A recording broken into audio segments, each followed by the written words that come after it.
Accounting conventions. Accounting conventions may be defined as a customer or generally accepted practice which is adopted either by general agreement or common consent among accountants. Accounting convention क्या होते हैं? Accounting conventions वो conventions होते हैं जो कि customer वो conventions होते हैं जो कि अकाउंटेंट्स के बीच एक जनरल अग्रीमेंट या कॉमन कंसेंट के थ्रू एक्सेप्ट किए जाते हैं कि वो इस अकाउंटिंग कन्वेंशन को अपने बिजनेस में फॉलो करेंगे। अकाउंटिंग कन्वेंशंस ऐसे गाइडलाइंस या जनरल प्रैक्टिसेस होती है जो कि अकाउंटेंट्स के द्वारा फॉलो की जाती है, जिससे कि वो कंसिस्टेंसी को इंश्योर करते हैं, रिलायबिलिटी को इंश्योर करते हैं एंड कंपेरेबिलिटी को इंश्योर करते हैं। These are not legally binding rules. ये लीगली बाइंडिंग रूल्स नहीं है, मतलब कानून इस बात को नहीं कहता कि आपको इन्हें फॉलो करना ही पड़ेगा, बट रादर एक्सेप्टेड प्रिंसिपल्स, लेकिन ये एक्सेप्ट किए जाते हैं that make financial statements understandable and standardise. और इनका काम क्या होता है, जिससे कि ये हमारे फाइनेंशियल स्टेटमेंट्स को अंडरस्टैंडेबल एंड स्टैंडर्डाइज बनाते हैं।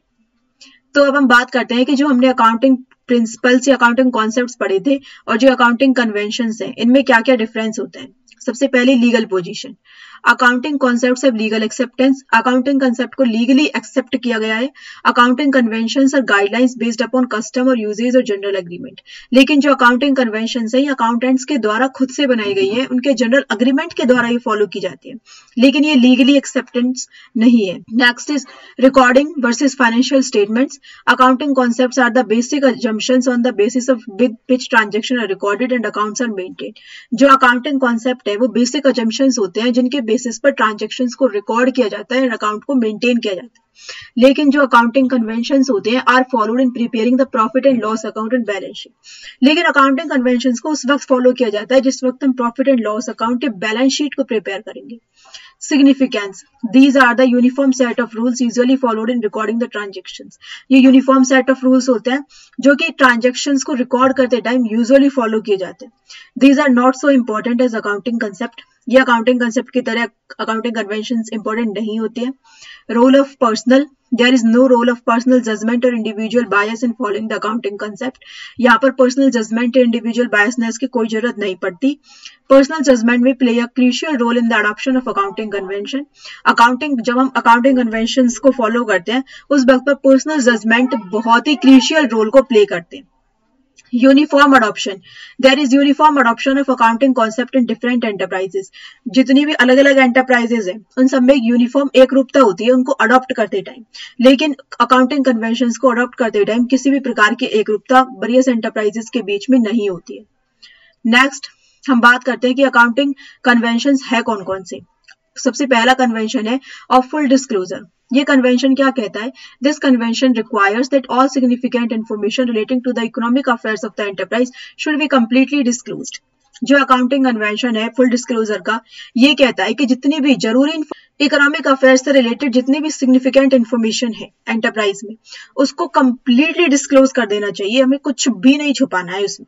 In other words, there should be a sufficient disclosure of information which is of material interest to the users of financial statements। हमारे जो यूजर्स हैं such as proprietors and potential creditors, investors and others, उन सब के लिए sufficient disclosure होना चाहिए information का, ताकि वो उन सब के इंटरेस्ट में काम आ सके।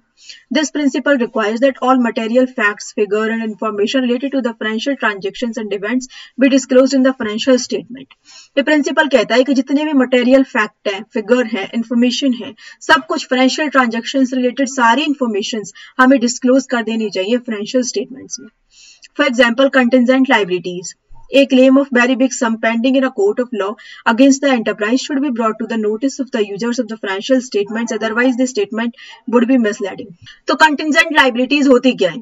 कंटिजेंट लाइबिलिटीज का मतलब होता है कि ऐसी लाइबिलिटीज जो कि पेंडिंग में, मतलब कि जो कि हमारी फ्यूचर में लाइबिलिटीज बन भी सकती है और नहीं भी बन सकती है, कोई इंपॉर्टेंट नहीं है कि लाइबिलिटी बनेंगी ही या फिर नहीं भी, इनको बोला जाता है कंटिजेंट लाइबिलिटीज। एक एग्जांपल के थ्रू समझते हैं कि हमारा कोर्ट में केस चल रहा है कि जहां पर हमारा कोई सम पेंडिंग में पड़ा हुआ है कि हमने किसी को कोई 10 लाख रुपए देने थे, लेकिन हमारा उस पर अभी कोर्ट केस चल रहा है। कोर्ट हो सकता है हमारे फेवर में डिसीजन ले और हमें वो पैसे ना पे करने पड़े, हो सकता है कि हमारे फेवर में डिसीजन ना ले और हमें वो पैसे पे करने पड़े। तो इस ऐसी लाइबिलिटीज जो फ्यूचर में अकर हो सकती है लेकिन नहीं भी हो सकती है, तो ऐसी लाइबिलिटीज को बोला जाता है कंटिजेंट लाइबिलिटीज। तो ये क्या कह रहा है कि कोर्ट में अगर हमारा कोई ऐसा केस पड़ा हुआ है तो वो फाइनेंशियल स्टेटमेंट्स में जरूर लिखा हुआ होना चाहिए, ताकि हमारे यूजर्स को इस बात को पता हो कि इस कंपनी के ऊपर एक कंटिजेंट लायबिलिटी है। फिर नेक्स्ट ये कह रहा है, if there is change in the method of valuation of stock, अगर हमने स्टॉक की वैल्यूएशन के मेथड को चेंज कर दिया है, और फॉर प्रोवाइडिंग डेप्रिसिएशन मेथड को चेंज किया है, और in making provision for doubtful debts की प्रोविजन की मेकिंग को हमने चेंज किया है, it should be disclosed in balance sheet by way of footnote, मतलब हमें एक फुटनोट के थ्रू बैलेंस शीट में उसको डिस्क्लोज करना चाहिए। नेक्स्ट ये कह रहा है, market value of investment should be given by way of footnote. Investment हमने अपनी कॉस्ट वैल्यू पर लिखी हुई है कि हमने एक इन्वेस्टमेंट कर रखी है 10 लाख की, लेकिन आज के डेट में उसकी वैल्यू रह गई है 8 लाख रुपए। तो हमें एक फुटनोट के थ्रू, मतलब नीचे एक नोट बना देना चाहिए और उस पर हमें मेंशन कर देना चाहिए कि अब इसकी मार्केट वैल्यू इतनी है, ताकि हमारे जो यूजर्स हैं उनको एक करेक्ट इन्फॉर्मेशन उनके पास कन्वे हो। नेक्स्ट हमारा जो कन्वेंशन है वो है मटेरियलिटी का। This convention is an exception to the convention of full disclosure. जो कन्वेंशन हमारा फुल डिस्क्लोजर में आ रहा था, ये उसका बिल्कुल उल्टा है। According to this convention, items having an insignificant effect और being irrelevant to the user need not be disclosed. इस कन्वेंशन के अकॉर्डिंग जो आइटम्स जिनका कोई भी हमारे बिजनेस पर अभी इफेक्ट नहीं पड़ रहा है, हमारे यूजर्स के लिए वो इररेलेवेंट है, उनको हमें डिस्क्लोज करना ही नहीं है। These unimportant items are either left or merged out with other items, otherwise accounting statements will be unnecessarily overburdened। ये कह रहे हैं कि अगर आइटम्स अनइम्पोर्टेंट हैं तो उनको छोड़ दो, अगर इम्पोर्टेंट है भी लेकिन छोटे मोटे ट्रांजेक्शन्स या आइटम्स हैं तो उनको अदर आइटम्स के साथ मिला दो, otherwise accounting statements will be unnecessarily overburden. वरना इससे क्या होगा, अगर हम छोटे छोटे हर ट्रांजेक्शन्स को रिकॉर्ड करने बैठेंगे तो इससे हमारी अकाउंटिंग स्टेटमेंट्स बहुत ज्यादा बड़ी हो जाएगी, बहुत ओवरबर्डन हो जाएगी।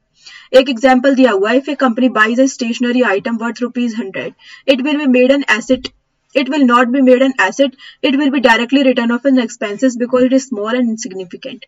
हमने एक स्टेशनरी का सामान परचेज किया, for example pen, pencil, scale वगैरह परचेज किए 100 रुपए के, तो ऐसा नहीं है कि हम एसेट में उसको रिकॉर्ड करेंगे कि हमने 100 रुपए की एसेट परचेज की है, हम इसको एज एन एक्सपेंस ट्रीट करेंगे और इसको हम एक्सपेंस के रूप में रिटर्न ऑफ कर देंगे, क्योंकि ये बहुत छोटी है और इसका ज्यादा कोई सिग्निफिकेंट बिजनेस में नहीं है।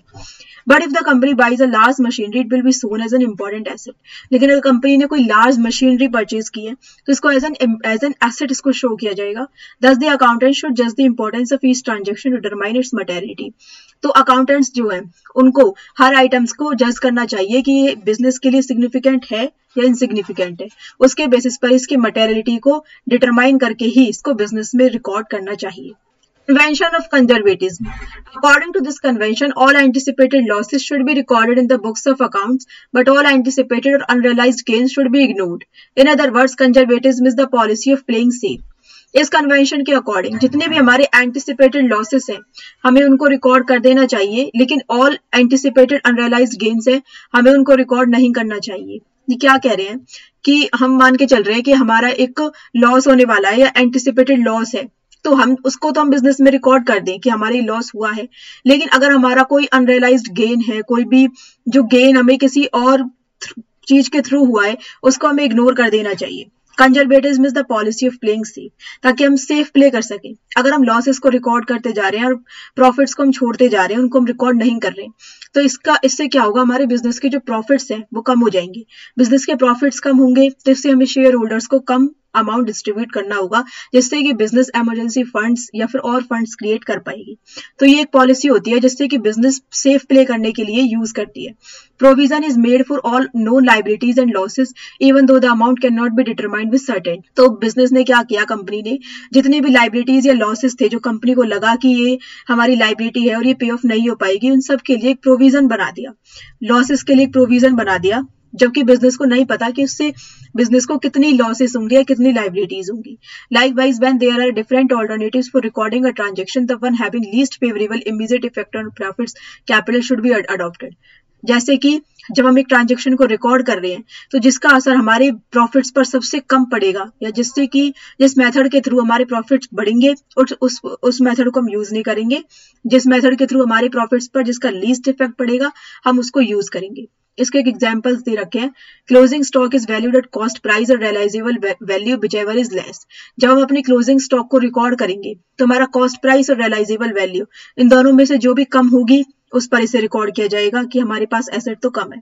Provision of doubtful debts is created in the anticipation of actual bad debts. Actual bad debts के लिए प्रोविजन बनाया जाता है डाउटफुल डेट्स के लिए। Provision for a pending lawsuit against the firm which may either be decision in its favour. एक जैसे कि हमारी कंटिजेंट लाइबिलिटी थी, तो कंटिजेंट लाइबिलिटी के लिए हमने पहले एक प्रोविजन बना दिया, जबकि हो सकता है कि कोर्ट हमारे फेवर में डिसीजन ले और हमें वो लाइबिलिटी पे ना करनी पड़े, लेकिन फिर भी हमने अपने बिजनेस में प्रोविजन बना के रख दिया कि अगर ये लाइबिलिटी अकर होती है तो हम इसकी पेमेंट कर देंगे। तो ये होता है कन्वेंशन ऑफ कंजर्वेटिव।